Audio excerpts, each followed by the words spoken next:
If you're like me, you spend a lot of time on YouTube looking at productivity gurus and the apps that they use, the desk setups that people use and how they've got it set up to be productive. And then ultimately, EDC is always fun. What is people carrying with them every single day to be productive and just to enjoy the process of doing these things? So today you're in for a treat. If you're a founder, I'm going to show you my complete apps, desk setup, and EDC. As a founder, not a tech reviewer, this is everything that I actually use every single day to be effective as a founder. Let's go ahead and start with apps, software that I use every single day in order to do my job as an early stage founder. First thing you're going to need is some form of to-do apps. A lot of people say, oh, don't put to-dos. There's all kinds of distractions and stuff in there. What I think is important about to-do apps is it gives you a place to dump your brain. One of the things you're going to find as a founder is there's constantly things that you need to do, and it's going to clog up your brain. To-do apps give me an easy place to dump it. And for that, I try to use the very simplest of software. One of my favorites is TuxDeux. It's spelled, I think, French, but it's TeuxDeux, but it's super simple.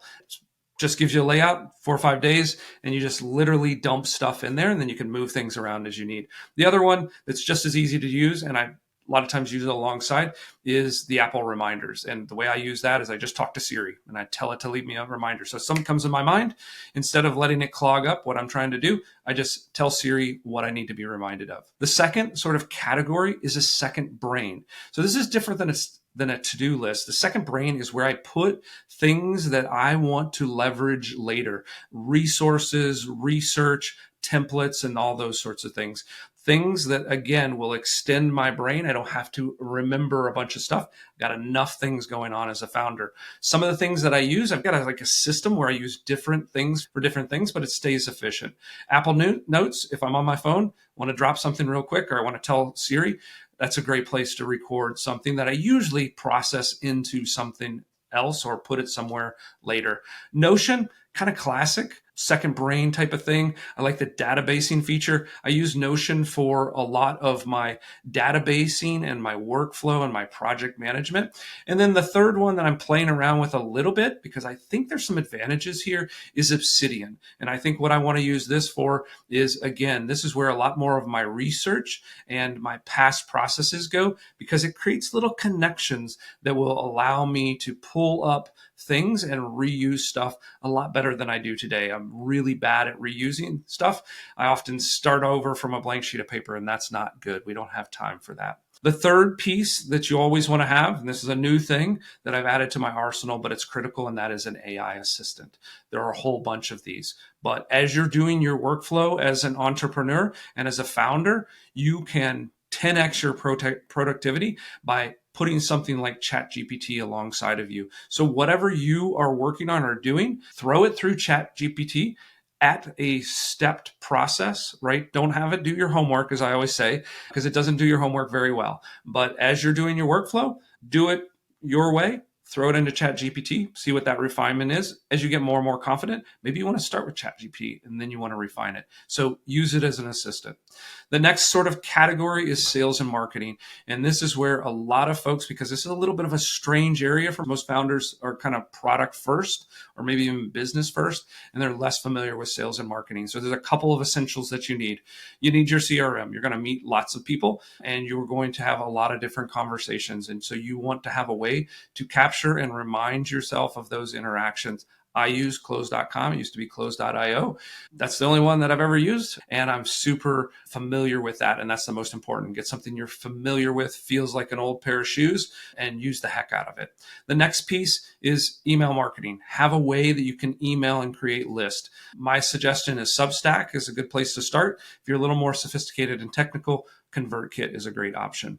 The other thing I think is a place to have digital products. So a lot of times, depending on the type of startup you're running, you may have digital products before you actually have a true product and service. This is where you can build some credibility. You can test some things. Sometimes an ebook or a PDF and that sort of thing is the best first minimum viable product.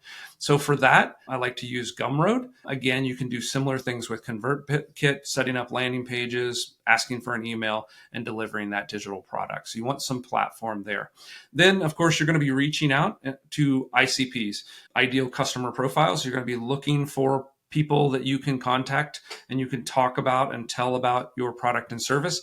I like to start with Sales Navigator. That's a LinkedIn product. It's a little bit expensive, but it's worth its money. You can quickly find your ICP using the type of terminology used to define an ICP and get hundreds of people that you can talk to and start exploring your sales and marketing process. The next piece is that doesn't come with email addresses, so you need another solution to pull out email list and start to create that cold outreach list. For that, I use RocketReach or Apollo. Depending on the industry you're working in, some of those solutions are better or worse than the others, so you have to test a few of those. But list emails are really easy and relatively cheap to come by.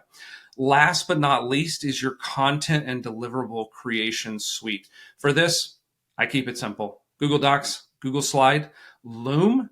You should be making video. Loom is the quickest, easiest way to not only make the video, but to distribute it. This will be good in your sales letters. You can export it and you can turn them into YouTube videos.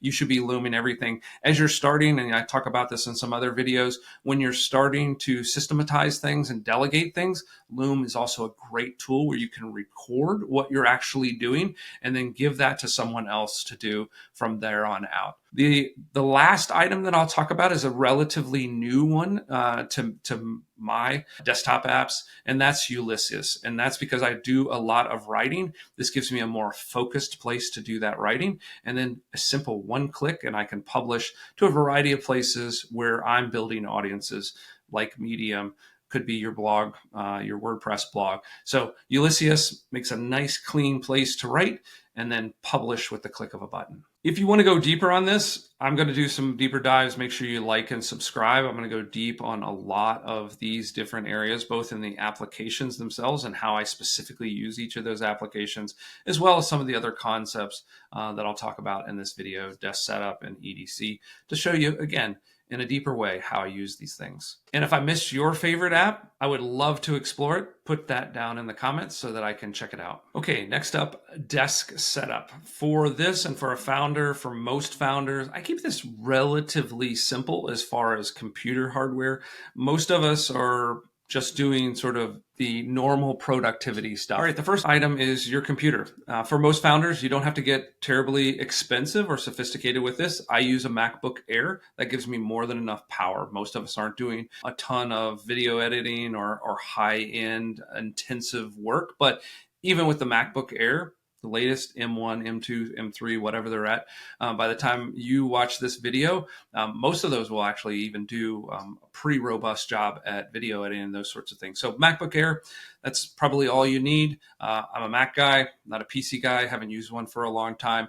I'm sure there's comparable PC. The next thing that I think is really important is we have so much real estate on the actual laptop itself. And I always suggest a laptop because as founders, we're probably picking up and moving. We might not have an office. We might be working in coffee shops and those sorts of things, or you may be doing it on the side and need to pick that computer up or have a separate computer that you use in a mobile way. But at your actual desktop or desk setup, you want to have that second monitor so that you can compare and contrast things. You can work on a couple different things. Maybe you're monitoring some stuff while you're actually doing some more deep and focused work. So that second monitor is important. I like to have it on an adjustable arm so I can move it out of the way if I don't want to be distracted by it, or reposition it depending on what I'm working on. The next couple of things I think are really important because I think video is critical to a founder. So I want to make sure that I have a really good mic. So in my case, I use a Shure microphone. Again, I want that on an adjustable arm so that when I'm using it, I can put it right in front of my mouth. When I'm not, I can kick it out of the way so it doesn't distract me from the other things that I need to work on. The other thing that I want is a key light. These things are getting less and less expensive. They're LED, so they're pretty robust and they last forever. Get a key light. Be able to kick it right in front of your face and be able to turn it on and off depending on what you're doing. This also, both of those suggestions are really good for Zoom calls.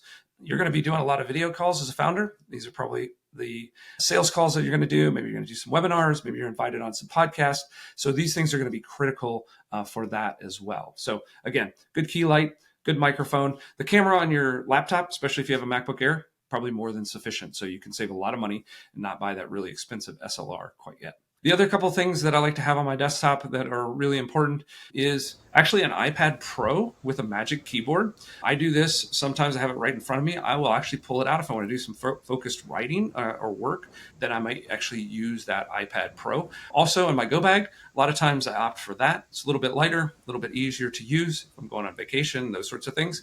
Again, I'll grab my iPad Pro and Magic Keyboard. That's a little bit of a luxury, so certainly not necessary, but I think it's a really good system for doing some really focused, deep work.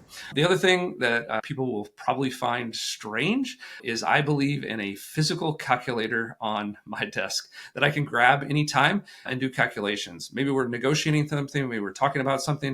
I'm a big believer in not doing public math, but invariably some client will force you to do it, and I want to be able to reach for that, and it's a great big calculator. And so just reach for that, do some quick figuring. It's also great because we're also often, as a founder, processing numbers, doing accounting, receivables, adding up the different services, maybe that we put in an invoice and those sorts of things. So you'll be amazed at how often you use the calculator. Pulling it on my phone just seems too hard, right? To go and find that calculator app every single time. And then the last thing, which is just fun, I have a couple of fidget toys that I like around. My favorite is an infinity cube.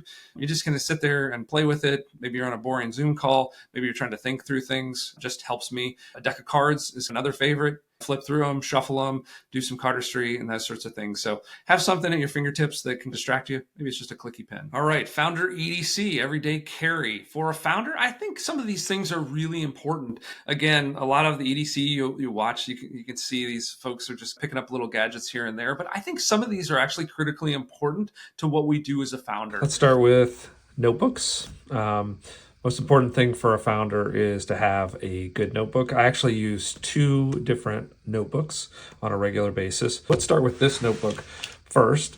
So like I said here, I kind of toyed with the whole bullet journal sort of approach. I'm not really good at that, as you can see. But one thing that I do every single day is kind of have this immediate sort of list of things I want to do.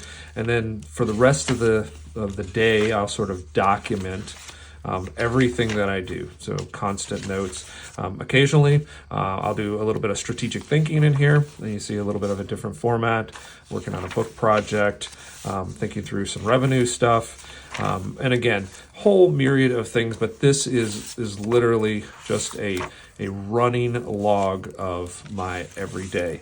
I like the dot grid format of this. Gives me the flexibility. Can do some sketching out some ideas. I can do some drawing.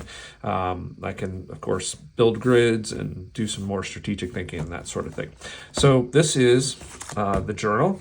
Typically with this, I'm using this type of pen. If I'm traveling, I'm also using something like this because it doesn't explode. However, a lot of the time, I'm using fountain pens. You've heard me say before that I enjoy fountain pens. This is a TWSBI Echo, kind of like the white. It's a little bit unique. It's a little bit more expensive. So my daily writers are actually more like the Lamy, which is a staple in Europe. This is what kids learned to write with originally, and super durable, no fail kind of pen. Introduced to this more recently, and quite honestly, I'm really enjoying this.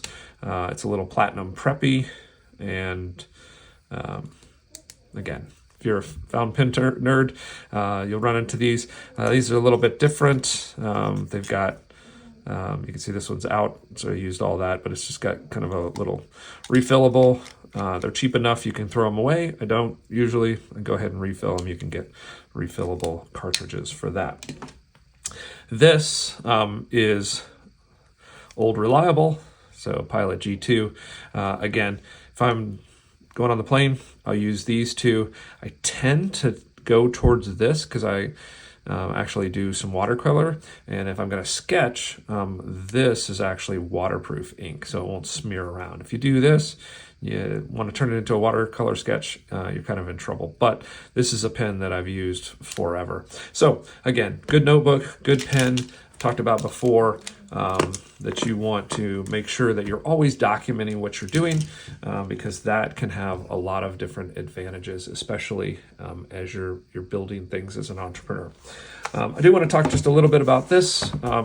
This one is, again, just an incredible writing experience, super thin paper. Again, I prefer the dot grid. And for this one, I almost exclusively use my fountain pens. And so you always see a Lamy sort of tucked in here and ready to go every single morning. And it's really easy to carry that around, throw it in your bag. Again, this is probably my preferred writing experience. I could use it for the journal as well, but sometimes I think it's helpful to kind of have artificial ways to kind of vary your mindset or lock you into what particular thing that you're working on right now. As a founder, I think this is really important, this particular type of notebook, because our brain is always on, right? We're just by nature, we're thinking of things, we're coming up with ideas. There's a lot of anxiety and stress. So we're working through challenges, we're worried about things. This is a great way to just purge your mind, whether it's in the morning when you get up so that you can be productive at work, or even at night before you go to sleep. I know a lot of founders have trouble sleeping because, again, they can't turn their brain off. This is a great way to dump everything, give your brain that signal that everything's accounted for, and then you can release and relax. And so I think this is a really good tip, and something that all founders should commit to doing. I think it has a lot of positive impact. Any entrepreneur needs a good go bag. And when I say go bag, this is, I'm at my house, want to go to a coffee shop, change location, or for a lot of us, we don't have a good office space, or our home, we maybe got a little corner that we can work in, or those sorts of things, probably don't have an office. And so it's important to have a bag that's always packed, ready to pick up and go and do some focused, deep work. This is the one that I like. It's a Tom Talk. I've had it for a long time. I like to keep it small. And I prefer this over a backpack, which I used for years, but it has a lot of kind of neat aspects to it. I can stick wallets, iPhones, those sorts of things in here. Passport if I'm traveling. I will take this if I'm doing business travel. If I'm doing personal travel, I typically do not take this. I'll show you what I do as an alternative, and I slim it down a little bit.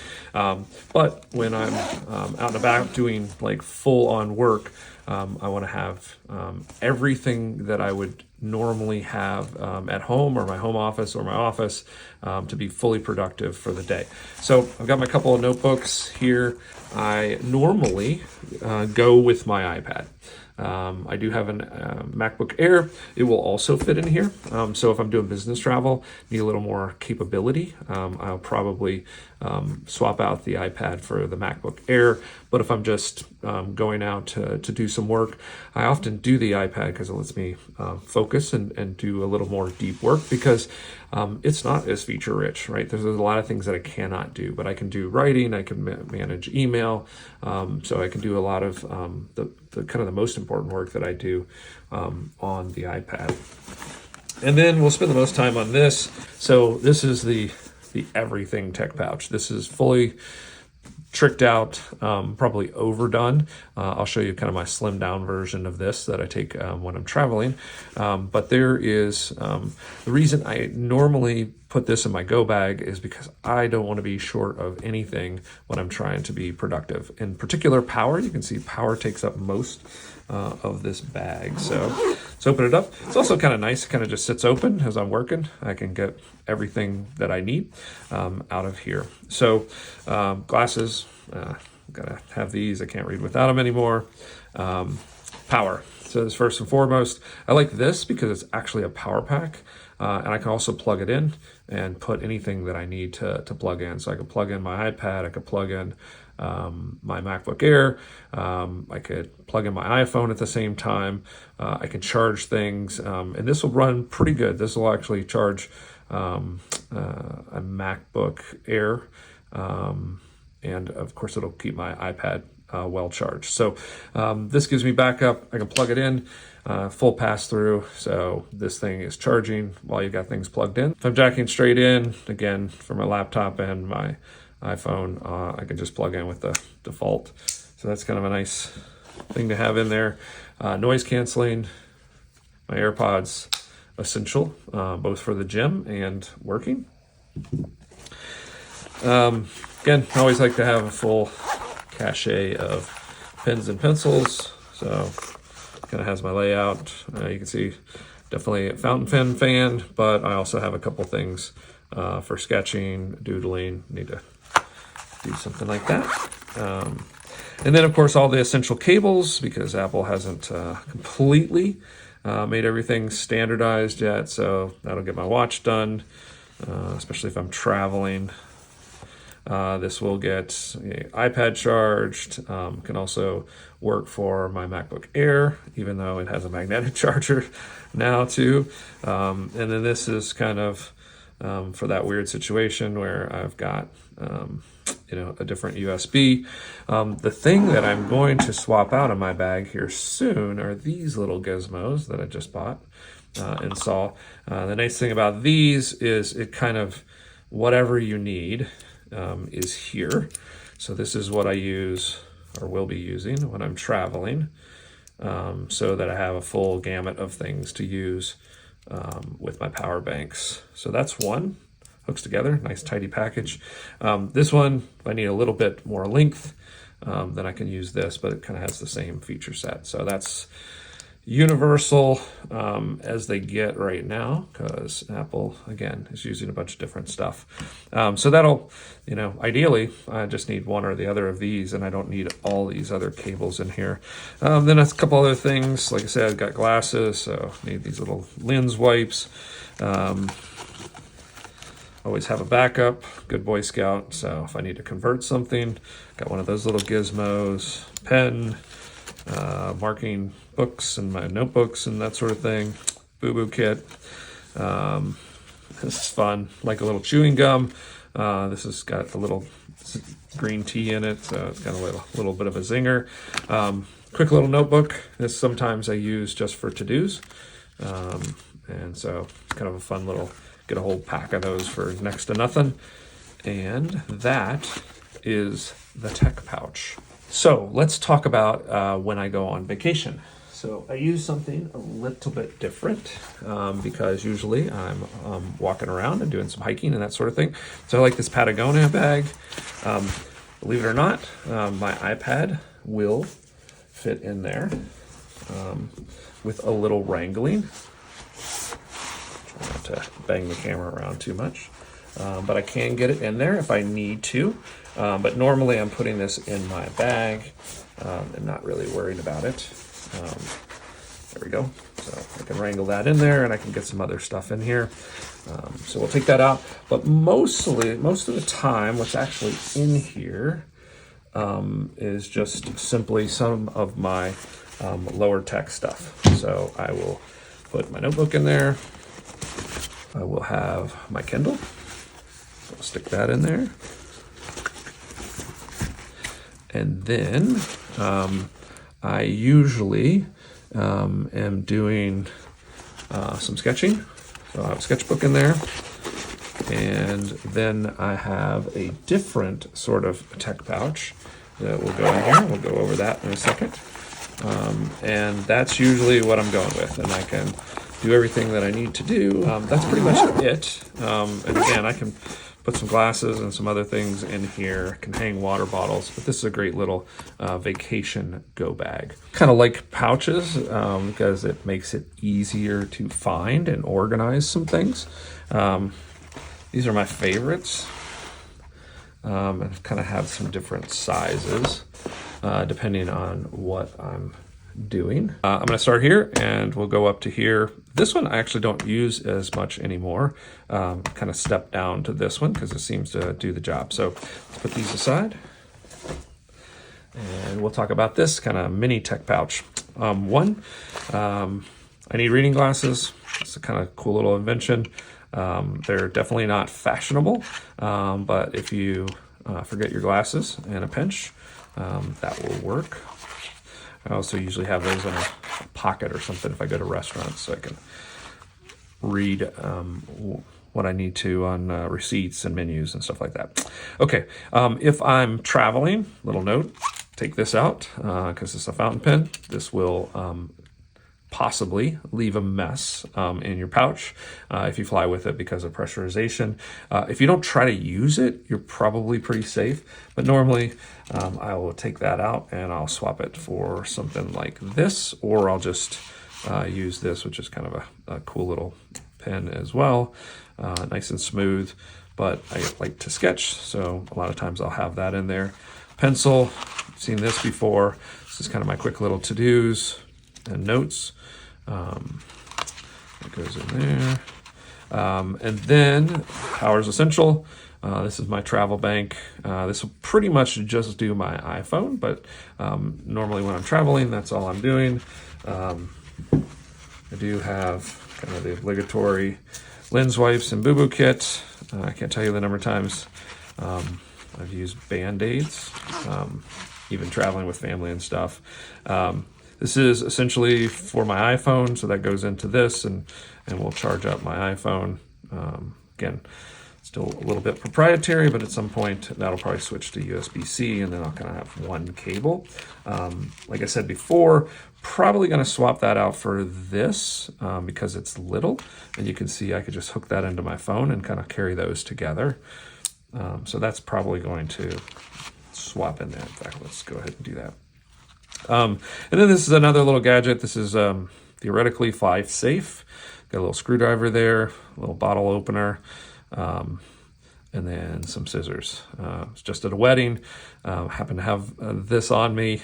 Actually, I had the knife version, and I probably used it like 3 times that weekend. Nobody carries a pocket knife anymore, but I was a Boy Scout, and we always carried a pocket knife, and so I continue to do that. Got a little. Again, usually Swiss Army. I've got some other nicer ones. All right, so that's the mini tech pouch. So the other thing that I had talked about was I like to do watercolors.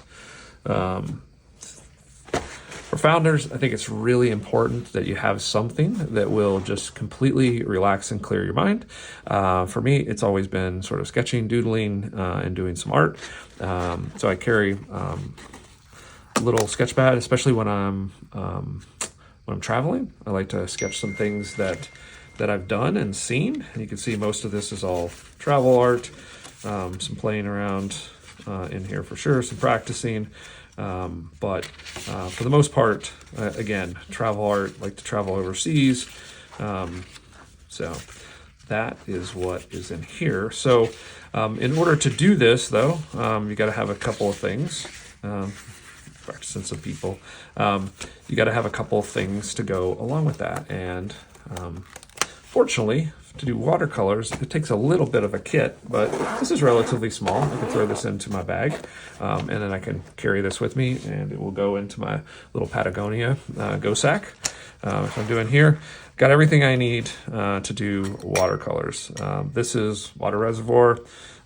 It will actually seal up, so I don't travel with water just because I don't want to get stopped with TSA and that sort of thing. But I can fill this with water, maybe at the hotel or the Airbnb, and then I can carry this with me.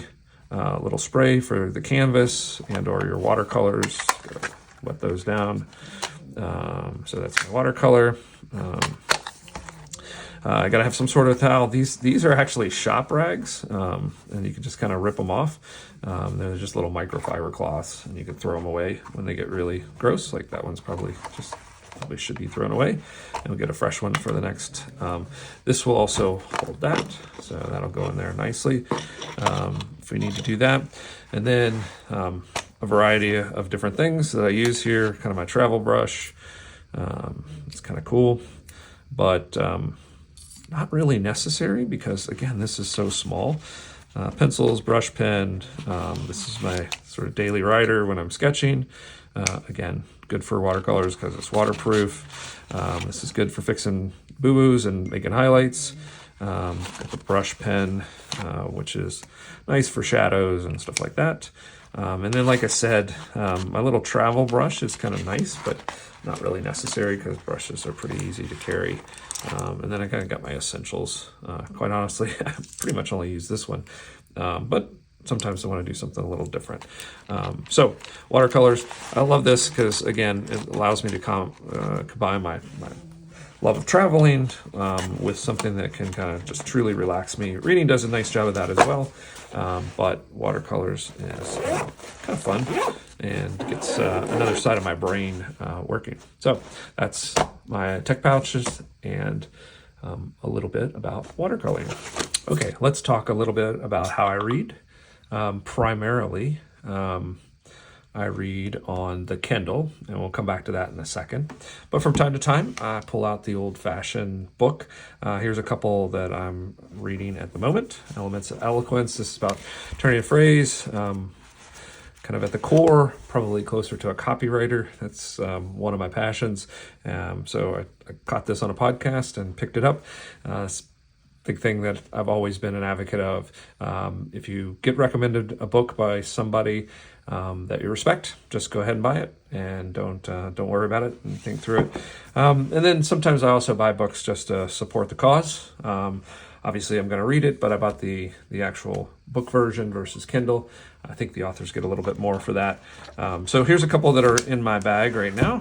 And the nice thing about the Kindle is, and I'm a big believer in this too, read something as you're interested in it, and the moment that it loses your interest, then move on, switch books, those sorts of things. I'm also getting ready to travel, and so when I travel, I do a ton of reading, and this is always a little bit more productive for me, actually, as a reader, and you can kind of see what's in the library right now.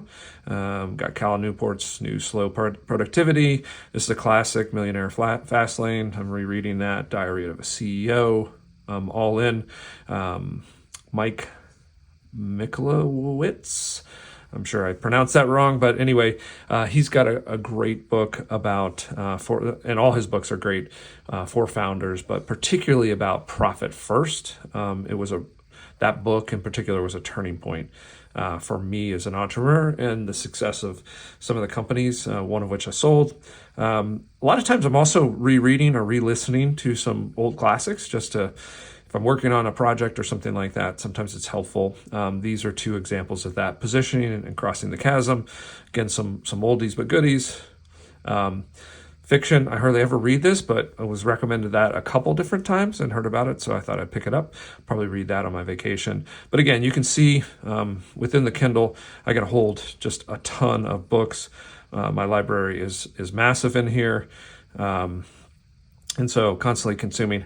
I can, in a given week with a Kindle, I can easily read a book or two. If I'm on vacation, I'll probably, in a week's worth of vacation, I'll probably go through 3 to 5 books. Again, Kindle makes it so much faster and efficient. It's just kind of, one screen as you're reading. And I find when you're reading like that, so just from reading efficiency, you can see, you can easily scan down a page and do kind of the core principles of speed reading.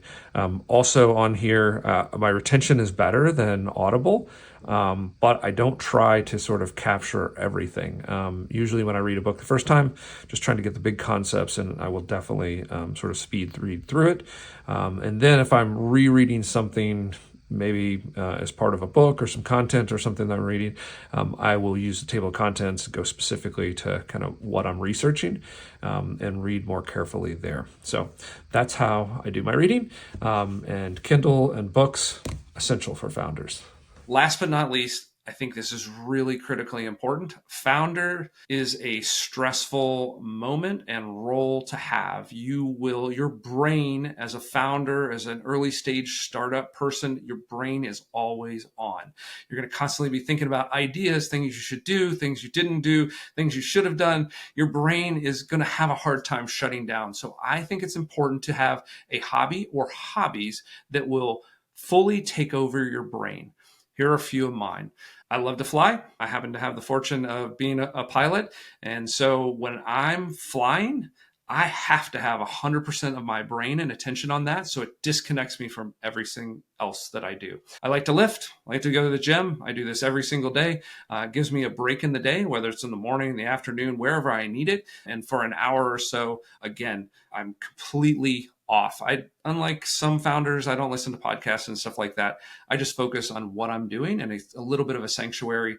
Again, something intense that's unplugging my brain, just forcing it into a spot where I can't think about other things. I also love to travel. Again, this just by moving into a different environment. I do a lot of international travels, my preference. That makes it even easier to kind of transition into another environment and again, unplug your brain.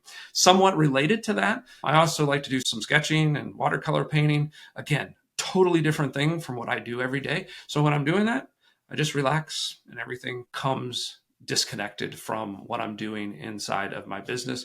And then currently I'm learning Italian because I'm getting ready to go to Italy for a month. And so I want to be ready to speak a little bit of the language. Everywhere I go, I try to hop onto Duolingo and pick up a little bit of that language so that when I go there, again, I can be a little bit better and fuller immersed into that new culture or environment. All right, there you go. From hardware to software to things in my pocket. You got everything you need to be successful as a founder. Hopefully you enjoyed that. These are always the fun videos that I love to watch. So hopefully I gave you a little taste of this from the perspective of a founder who has done multiple startups and run multiple businesses, even sold a couple. If you enjoyed this, you can subscribe and we'll do some deeper dives in the future.